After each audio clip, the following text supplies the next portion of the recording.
My name is Jake Morrison. I'm 52 years old, and I've been farming the same piece of land in Arizona for the past 25 years. What I'm about to tell you sounds impossible, but I swear on my late father's grave that every word is true. This is the story of how finding a single artifact in the desert transformed me from a struggling farmer into something I never imagined I could become. It all started on March 15, 2024, during what had been the worst drought in Arizona's recorded history. My family's farm, which had been passed down through 3 generations, was dying.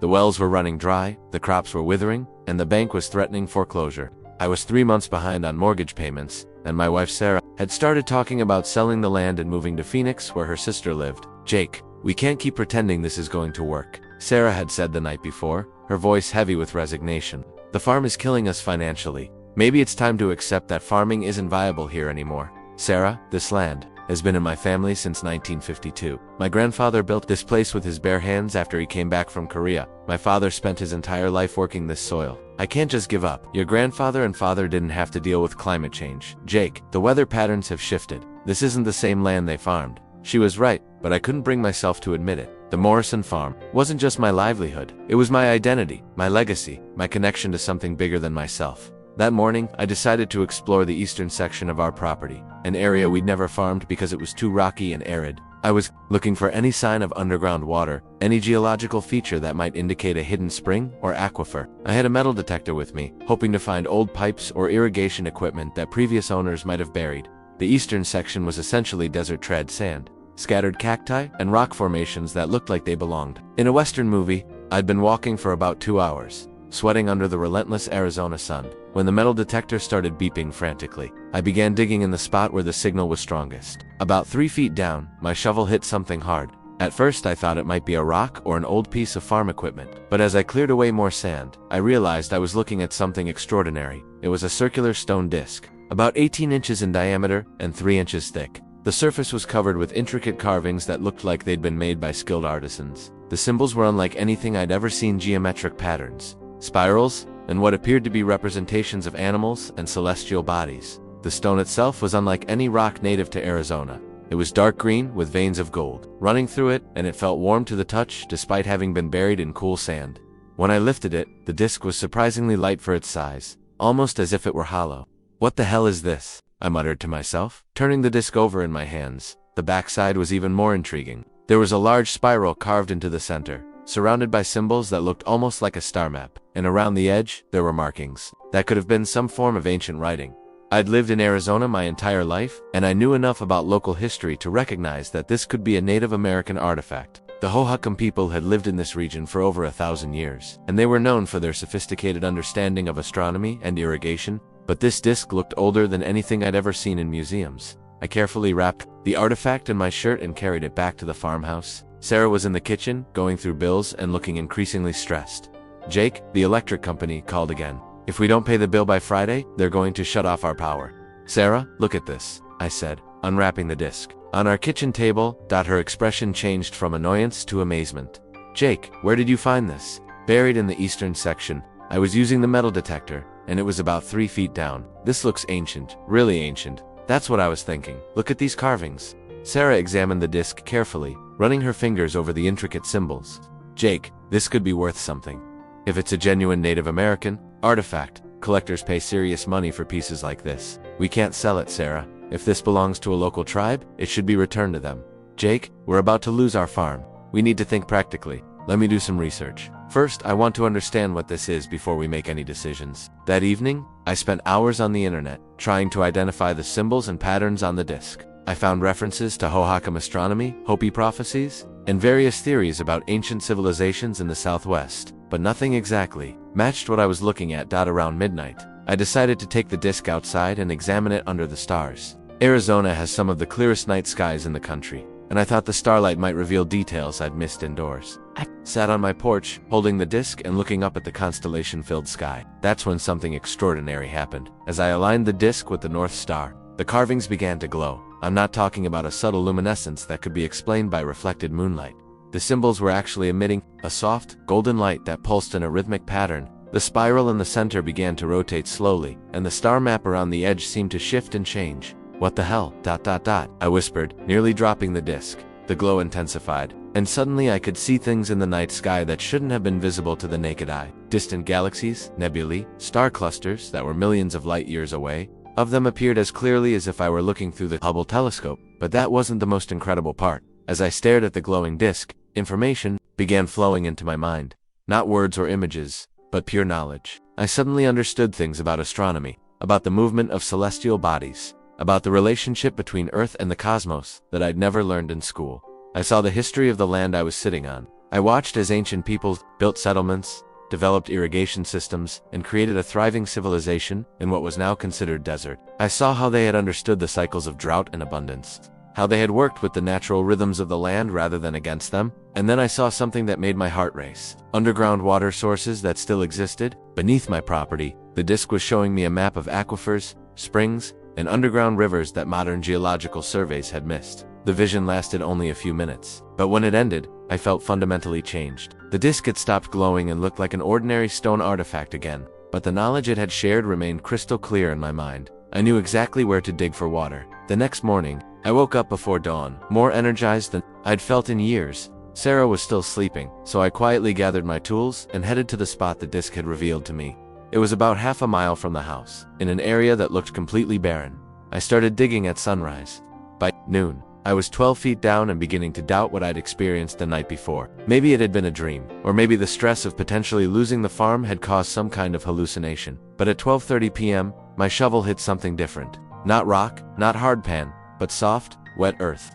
I dug faster, and suddenly water began seeping into the hole. Within an hour, I had tapped into an underground spring that produced more water than our family had ever had access to. I ran back to the house, covered in mud and grinning like a madman. Sarah, come outside. You're not going to believe this." She came running out, probably thinking I'd hurt myself. "Jake, what happened? You look like you've been swimming in dirt." "I found water, Sarah. I found a spring, a big one." "What are you talking about?" I led her to the site, where clear, cool water was now flowing steadily from the hole I'd dug. Sarah stared at it in disbelief. "Jake, how did you know to dig here? This area has always been bone dry." I couldn't tell her about the disk's glowing vision. She'd think I'd lost my mind. I just had a hunch. Sometimes you have to trust your instincts. A hunch. "Jake, you just found water in the middle of a drought? In an area where geological surveys said there was no groundwater?" "This isn't a hunch. This is a miracle." Over the next few days, I worked to properly develop the spring. The water flow was consistent and strong enough to irrigate our entire farm, and then some. But more importantly, the knowledge I'd gained from the disk was helping me understand things about farming that I'd never known before. I began to see patterns in the soil, in the way plants grew, in the relationship between different crops. I understood which areas of our land were best suited for specific vegetables, how to rotate crops for maximum yield, and how to work with natural pest control methods that didn't require expensive chemicals. Within a week, our dying farm was transformed. The new irrigation system I'd designed based on the disk's revelations was more efficient than anything we'd ever used. The crops that had been withering began to flourish, and I started planting new varieties that I somehow knew would thrive in our specific soil conditions. "Jake, what's gotten into you?" Sarah asked one evening as we walked through fields that were greener than they'd been in years. "It's like you've become a completely different farmer." "I'm just applying some new techniques. I've been researching." "What kind of research?" "Because this is beyond anything they teach in agricultural college." She was right. The changes I was making to our farming operation weren't based on any conventional agricultural knowledge.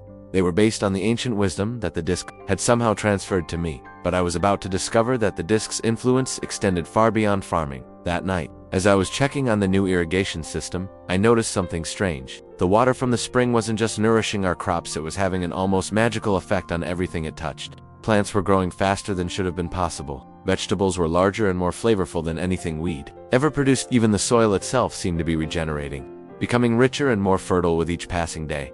I collected some of the spring water in a jar and brought it back to the house. Under a microscope that Sarah used for her biology hobby, I could see that the water contained microscopic crystals that seemed to pulse with the same golden light I'd seen in the disk. "Jake, this water is unlike anything I've ever seen," Sarah said, looking through the microscope. "These crystal formations, they're not natural, at least. They're not like anything in the geological literature." "What do you think they are?" "I don't know, but they're definitely having an effect on our crops." "Jake, I think we've stumbled onto something extraordinary." She was right, but I was beginning to realize that what we'd stumbled onto was far more extraordinary than either of us could have imagined. The disc wasn't just an ancient artifact. It was something that connected our land to forces and knowledge that modern science couldn't explain. And I was starting to understand that finding it wasn't an accident. It was destiny. The changes to our farm over the following month were so dramatic that they attracted attention from the entire agricultural community. In Arizona, our yields increased by 400%, our water usage decreased by 60%, and the quality of our produce was unlike anything anyone had ever seen. Dr. Elena Rodriguez, an agricultural scientist from the University of Arizona, came to visit our farm after hearing reports that seemed too good to be true. "Mr. Morrison, I have to be honest with you," she said as we walked through our fields. "What I'm seeing here defies everything I know about farming in arid climates. Your tomatoes are the size of softballs, your corn is growing in soil that should be too alkaline, and your water conservation methods are more advanced than anything we're developing in our research labs. We've just been experimenting with some new techniques," I told her, trying to sound casual. "What kind of techniques?" Because I'd like to document them for our agricultural extension program. I couldn't tell her about the disc, so I improvised. "It's mostly about understanding the natural rhythms of the land, working with the environment instead of against it. Mr. Morrison, I've been studying sustainable agriculture for 15 years. What you've accomplished here isn't just innovative, revolutionary. Would you be willing to partner with the university on a research project?" The attention was flattering, but it also made me nervous. I was afraid that too much scrutiny might lead to questions I couldn't answer. More importantly, I was beginning to understand that the disc's influence was expanding beyond agriculture. Every night, I continued to study the artifact under the stars. Each time I held it, new knowledge flowed into my mind. I learned about weather patterns, about the geological history of our region, about the complex relationships between plants, animals, and the environment. But I also began to understand something more profound. The disc was connected to a network of similar artifacts scattered across the Southwest. The ancient people who had created it weren't just skilled farmers and astronomers. They were part of a sophisticated civilization that had developed technologies we were only beginning to rediscover. One night in April, as I sat with the disc on my porch, I had a vision that changed everything. I saw the land as it had been 1,000 years ago. Where our farm now stood, there had been a thriving city. Not the adobe pueblos that archaeologists had found in other parts of Arizona, but something far more advanced. Buildings that seemed to be grown rather than built. Irrigation systems that channeled not just water, but some form of energy. And people who lived in harmony with forces that modern science couldn't explain. In the center of this ancient city stood a temple. And in the temple was a chamber filled with discs like the one I had found, dozens of them, each one carved with different symbols. Each one connected to a different aspect of the natural world. The vision showed me that these discs were more than artifacts, they were tools. Technologies developed by a civilization that understood the deep connections between consciousness, energy, and the physical world. They had used these tools to create abundance in the desert, to heal the sick, and to maintain balance between human society and the natural environment. Something had happened to this civilization. A great catastrophe, not a war or natural disaster, but something more subtle. The people had gradually lost their connection to the ancient knowledge. The discs had been scattered and buried, and the civilization had faded into myth and legend. The vision showed me that I wasn't the first person to find one of these discs in modern times. Throughout the Southwest, other farmers, ranchers, and ordinary people had discovered similar artifacts. Some had experienced the same awakening I was going through. Others had dismissed their discoveries as curiosities or sold them to collectors. But there was a pattern to the discoveries. The discs were revealing themselves to people who were ready to use them responsibly. People who could help restore the balance that had been lost. When the vision ended, I understood my purpose. I wasn't just meant to use the disc to save my farm, I was meant to help rediscover and preserve the ancient knowledge it contained. The next morning, I made a decision that would change the course of my life. I called Dr. Rodriguez and told her I was ready to partner with the university, but on my terms. "Dr. Rodriguez, I want to establish a research center here on my farm, not just for studying agricultural techniques, but for investigating the historical and cultural context of sustainable farming in the Southwest." "That's an interesting proposal, Mr. Morrison. What kind of historical context are you thinking about?" "I believe that the indigenous peoples of this region developed farming techniques that were far more advanced than we've given them credit, for I want to study their methods and see if we can adapt them for modern use." "Do you have any specific evidence of these advanced techniques?" I hesitated for a moment, then decided to take a calculated risk. "Dr. Rodriguez, what if I told you that I've found archaeological evidence on my property that suggests the presence of a previously unknown civilization? I'd say that would be one of the most significant archaeological discoveries in North American history." "What kind of evidence?" "I'd rather show you than tell you. Can you come back to the farm tomorrow and bring some colleagues from the archaeology department?" The next day, Dr. Rodriguez arrived with Dr. James Whitehorse, a professor of southwestern archaeology, and Dr. Sarah Chen, a specialist in ancient technologies. I led them to the site where I'd found the disc, which I had carefully prepared to look like an active archaeological dig. Gentlemen, Dr. Rodriguez, what I'm about to show you needs to remain confidential until we can properly study and document it, I said, pulling back a tarp to reveal the disc. The reaction was immediate and dramatic. Dr. Whitehorse, who was part Hopi and had spent his career studying indigenous artifacts, actually gasped when he saw the disc. "My God," he whispered. "Jake, where exactly did you find this?" "Right here, about 4 feet down. I was using a metal detector to look for old irrigation equipment." Dr. Chen was already taking photographs and measurements. "The craftsmanship is extraordinary. These symbols, they're unlike anything in the archaeological record." "Dr. Whitehorse," I said, "do you recognize any of these symbols?" He studied the disc carefully, his expression growing more amazed by the minute. "Some of these patterns are similar to Hopi and Pueblo astronomical symbols, but they're far more sophisticated. And this stone, ... I've never seen anything like it. What do you think it was used for?" "If I had to guess, I'd say it was some kind of astronomical instrument." The ancient peoples of this region were incredibly sophisticated astronomers. They used their knowledge of celestial cycles to determine planting and harvesting times, to predict weather patterns, and to maintain their spiritual connection to the cosmos.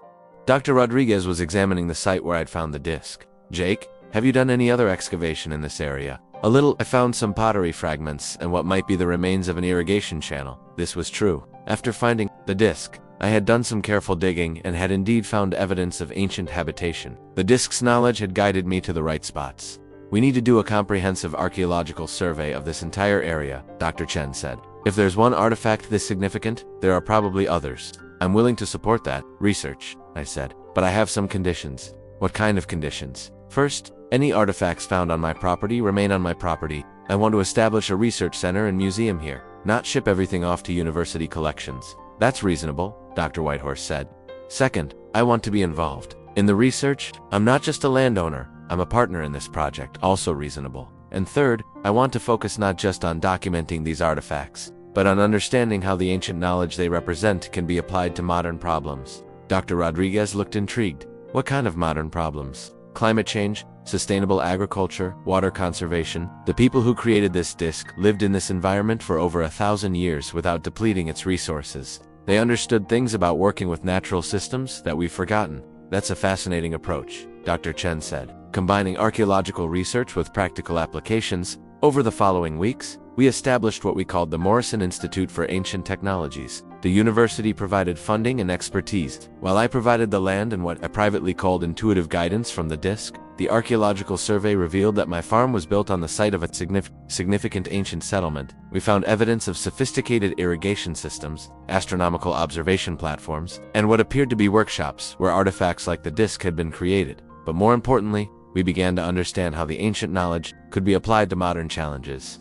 The irrigation techniques we discovered were more efficient than anything in current use. The crop rotation patterns we found could restore depleted soil in a fraction of the time required by conventional methods. The astronomical observations could help predict weather patterns with remarkable accuracy. "Jake," Dr. Rodriguez said, one evening as we reviewed our research findings, "what you've accomplished here is going to revolutionize sustainable agriculture. The techniques we're documenting could help address food security issues around the world." "That's the goal," I said, "but I think we're just scratching the surface." I was right. The disc had shown me that there were other artifacts waiting to be found, other pieces of the ancient knowledge puzzle, and I was beginning to understand that my role wasn't just to rediscover this knowledge, but to help prepare humanity for the challenges that lay ahead. Climate change, resource depletion, environmental degradation, these weren't new problems. The ancient civilization had faced similar challenges and had developed solutions that could help us navigate our current crisis, but accessing that knowledge required more than just archaeological research. It required a fundamental shift in how we understood the relationship between human consciousness and the natural world. The disc wasn't just showing me farming techniques, it was teaching me to see the world through ancient eyes, to understand the deep connections that modern science was only beginning to recognize. And I was about to discover that I wasn't the only one receiving this education. By the fall of 2024, the Morrison Institute had become one of the most important archaeological research centers in the Southwest. We had uncovered evidence of a previously unknown civilization that had thrived in the Sonoran Desert for over a millennium, developing technologies that were in many ways superior to our modern approaches to sustainable living. But the real breakthrough came when I received an unexpected visitor. Her name was Maria Santos, and she was a rancher from New Mexico who had heard about our research through agricultural networks. She was a woman in her 60s with weathered hands and eyes that seemed to hold ancient wisdom. "Mr. Morrison," she said when she arrived at our farm, I think I have something you need to see. She opened a leather bag and pulled out an artifact that made my heart race. It was another disc, similar to mine but carved with different symbols. The stone was the same unusual green material with gold veins, and it had the same warm feeling when touched. Where did you find this? I asked, trying to keep my voice steady. On my ranch, about 6 months ago. I was digging a new well when I hit it. At first I thought it was just an old grinding stone. But then, double quotes. She paused, looking at me carefully. Then strange things started happening. What kind of strange things? My cattle started getting healthier. My pastures started producing more grass. I began to understand things about ranching that I'd never learned from my father or grandfather. And at night, when I held the disc under the stars, it glowed. I finished for her. Her eyes widened. You've experienced it too? I nodded. Maria, I think you and I need to have a very long conversation. Over the next several hours, Maria told me her story. Like me, she had been struggling with drought and financial difficulties. Like me, she had found the disc during a desperate search for water. And like me, she had experienced visions that had transformed her understanding of land management. But Maria's disc had shown her different knowledge, where mine had focused on agriculture and irrigation. Hers had revealed secrets of animal husbandry, soil restoration, and what she called energy healing for livestock. Jake, she said, I think these discs are connected. I think they're part of a larger system. I've had the same feeling. In my visions, I've seen other discs, other people finding them. Have you tried to contact any of these other people? I wouldn't know how to find them. Maria smiled. I might be able to help with that. I've been doing some research of my own. She pulled out a folder filled with newspaper clippings, internet printouts, and handwritten notes. Over the past year, there have been reports of unusual agricultural successes throughout the Southwest.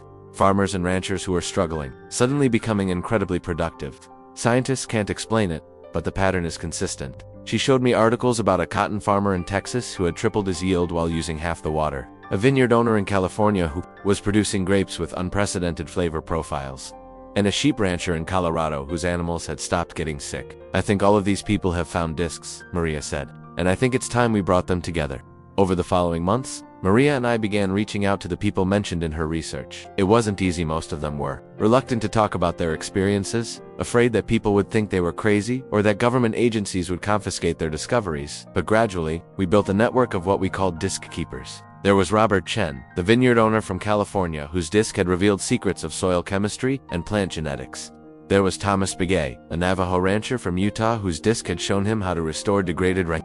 There was Dr. Patricia Williams, a botanist from Colorado who had found her disc while studying native plant communities. Each person had a unique story, but the pattern was consistent. They had all been facing serious challenges when they found their discs. They had all experienced visions that had given them knowledge beyond their formal education, and they had all achieved results that seemed impossible by conventional standards. In December 2024, we organized the first gathering of disc keepers at my farm. 12 people came, each bringing their artifact and their story. When we placed all the discs together in the research center, something extraordinary happened. They began to resonate with each other, glowing with a soft golden light that pulsed in synchronized patterns. And when we all held our discs simultaneously under the night sky, we experienced a collective vision that revealed the true scope of what we were dealing with. We saw the ancient civilization at its peak, a network of cities and settlements, stretching across the entire Southwest, connected not by roads or communication systems, but by a shared understanding of how to work with natural forces. The discs were nodes in this network, each one attuned to specific aspects of the environment,